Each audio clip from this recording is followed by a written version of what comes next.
আমিনুলের হাতে আমি এই ধানের শীষ আজকে তুলে দিয়েছি। আপনারা আমিনুলকে 12 তারিখ পর্যন্ত দেখে রাখুন। আমিনুলকে আপনারা দায়িত্ব দেন। আমিনুল দায়িত্ব, এলাকার মানুষের দায়িত্ব। ইনশাল্লাহ আমিনুল জিতলে পারে, ধানের শীষ জিততে পারে।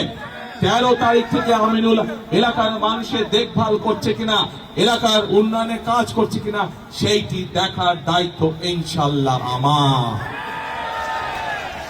প্রিয় ভাই বোনেরা, আগেই বলেছি আমি আপনাদের প্রতিবেশী হিসাবে ঢাকা 16 দেখার দায়িত্ব আমার দায়িত্বের মধ্যে পড়ে।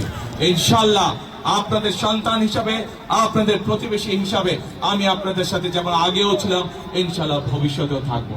প্রিয় ভাই বোনেরা, বক্তব্যের শেষে আবারও আমি আমার আমিনুলের জন্য, আমাদের দলের ধানের শীষের জন্য সামগ্রিকভাবে এইখানে যত মানুষ উপস্থিত আছেন, আপনাদের মাধ্যমে আপনাদের যে সকল আত্মীয় স্বজন বন্ধু বান্ধব সারা বাংলাদেশে ছড়িয়ে ছিটিয়ে আছে, আপনাদের মাধ্যমে তাদের সকলকে ধানের শীষের জন্য ভোট চেয়ে আমার বক্তব্য শেষ করছি।